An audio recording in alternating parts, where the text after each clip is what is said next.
And you two aren't orange pilling, countries. You're also helping orange pill the world with your very appropriately named Orange Pill podcast that we touched on a little bit earlier, which has become an absolute hub for Bitcoiners worldwide.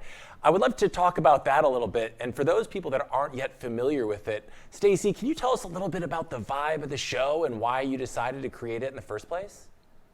We created Orange Pill Podcast during the lockdown, the global lockdown, right? For the COVID pandemic. And everybody had a lot of time on their hands suddenly. Yes, and we did. it was a real turning point for everything, right? Especially for Bitcoin, because remember, they turned off the global economy. And that was like, so everything around us is just a hologram. Like, we don't need this economy. We don't need jobs. Like, we could just turn this off. Like, what have we all been doing for all these decades? Like, what is this?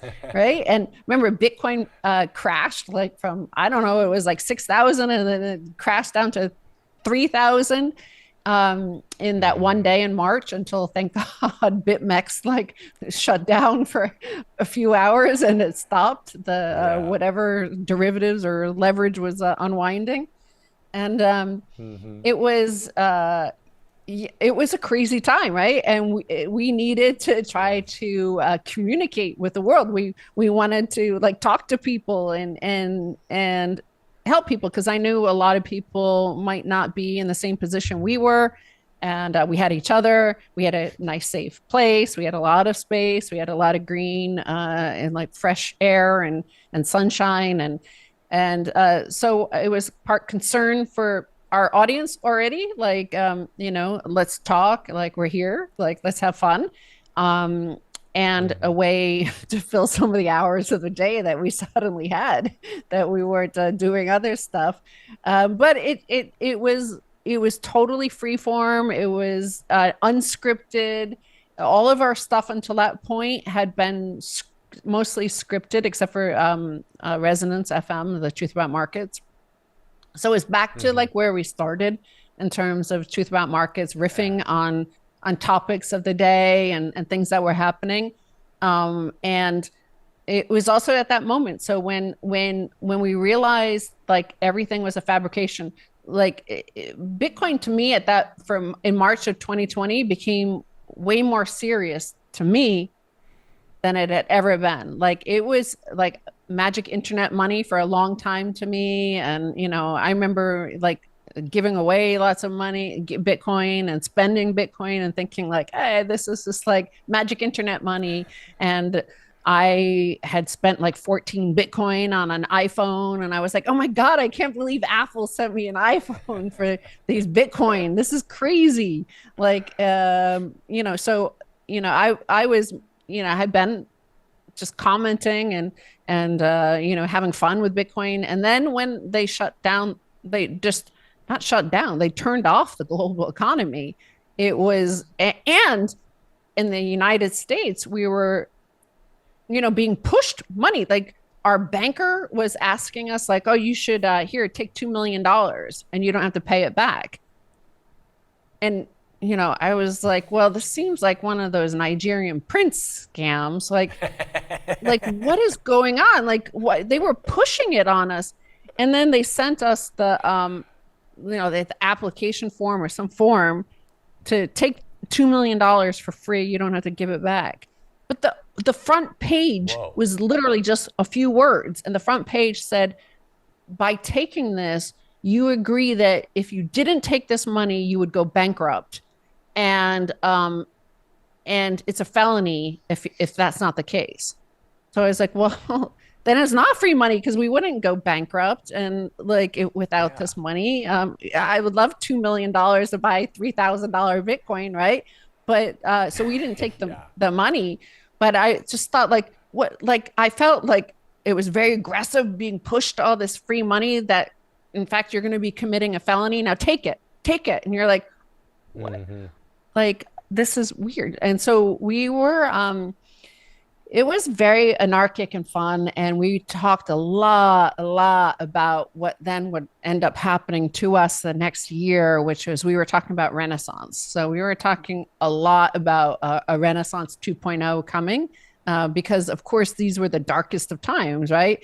The Renaissance 1.0 came out of the Black Plague right after that, and so we had already been talking about how perfect money could transform an economy, but now we also had like, wow, this is a time, this is like a global reset. They just turned off the last simulation, and it's time to build a new simulation, right? Like when they turned off the money and they turned off the economy, it changed everything. And we were there with the Orange Pill podcast to try to understand what it was. So it was very anarchic and fun, and trying to make sense of the insanity all around us. Everybody went crazy. The whole thing was still quite inexplicable of what actually happened.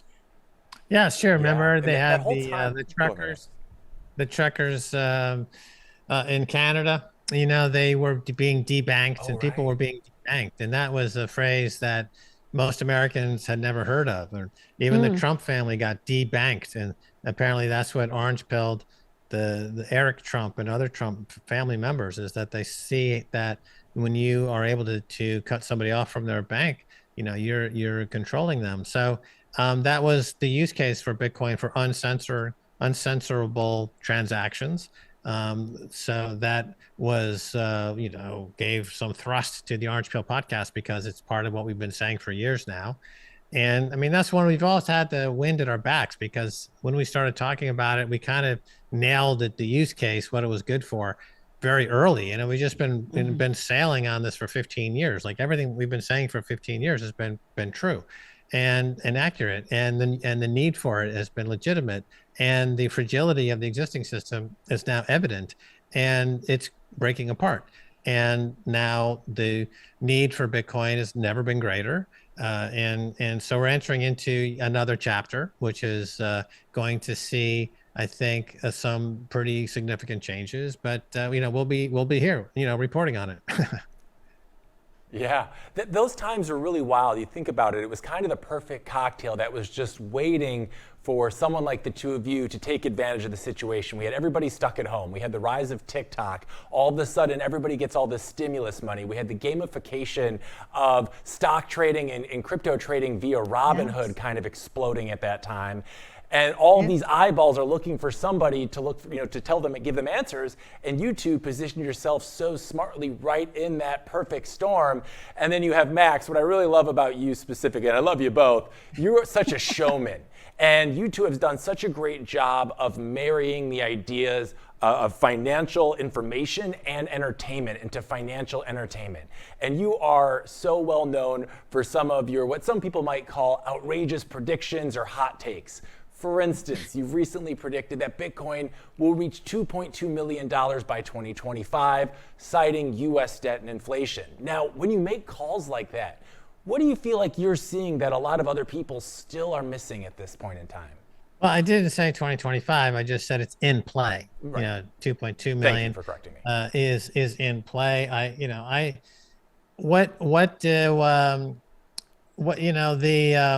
It's easy to see where this is going, and so it doesn't seem like a stretch. The total addressable market is 400 trillion.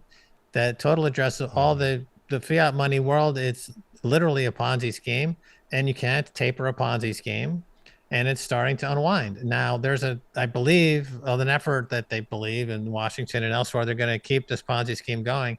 I think we're at the end game. I think they're at the end game for both the central bank model and the nation state model. After 300 years, I think this is all coming apart. And Bitcoin will emerge as the global reserve standard. And so that means, and everything goes to zero against Bitcoin. So, I think Michael Saylor has a $13 million per Bitcoin prediction out there. And I can see how you can get there, because you're talking about squeezing 400 trillion into 21 million units of Bitcoin, right? The price discovery tells you where the price is going, and they can't make any more of it. So it's not hard to come up with these numbers. And we've been right. I mean, the only really important price prediction I ever made was in 2011 at the first Bitcoin conference in Prague, when Bitcoin was a few dollars.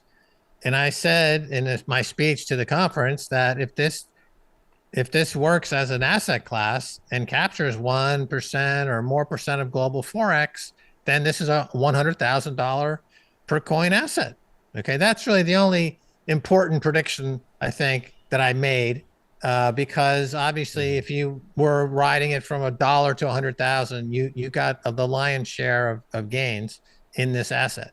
And to give credit, it was also Rick Falkvinge who started the Swedish Pirate Party, who was also at the event, who also did a presentation along these lines as well. So he was really also really seeing the potential of Bitcoin at that time as an asset class and being competitive in the global asset world, where I know as a stockbroker, you have a fiduciary responsibility to at least consider these assets. And if so, if it pops up on your Bloomberg machine, it's going to gain traction, and the market's huge and the price is going to go up. That's it.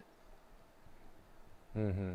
And you mentioned Michael Saylor, and we'd have to talk then about strategy and what's going on right now, as they've certainly seemed to be the leader in this new narrative that we've seen this year with the Bitcoin treasury companies. Stacy, I would love to know, what's your take on that? Is that sustainable long term? Because not every company is strategy and has been buying since 2020, and we're seeing all of these new entrants into the space. As a Bitcoiner, I love to see it, but I wonder if you think that is really sustainable for any company that wants to hop on board the Bitcoin treasury train. Well, there's a few things. For me personally, I only look at Bitcoin as something that should be owned by the individual or the nation state at that level, for sovereignty, for purposes of sovereignty. I had mentioned at the top of this interview that, I know the number go up thing is fun and things like that, but I think sovereignty is the most important issue. And I think everybody out there should focus first on, acquiring as much Bitcoin as they possibly can and hold it, own their own keys. Now, these Bitcoin treasury companies, again, so we were doing the Orange Pill podcast. It was the lockdown of 2020. And we had just started our Orange Pill podcast, and they had turned off the global economy. And I think once they turned it back on, apparently we were all replaced with AI, of course, since 2020. But to me, like what Michael Saylor did with strategy was MicroStrategy at that time. It made perfect sense as he was describing it at that very time. What he said was that the cash on his balance sheet was a melting ice cube, right? And that made so much sense, especially at that time, because they were printing trillions of dollars and sending everybody free money, like enormous amounts of free money. We were being offered 2 million free money. So at that time, when he said, hey, this is a melting ice cube, you're like, yeah, like, I can't believe all the money we're being offered. It's crazy. So cut to today, and it's, I don't want to use this word necessarily. Okay, so like a cargo cult, right? What a cargo cult does is, if you've ever heard that term, is after World War II, when the U.S. military left this remote island in the Pacific, and they had a U.S. Air Force base there, and they would bring in all the planes and deliver all these goods and amazing goods and food and packages of stuff, and like then the U.S. military left.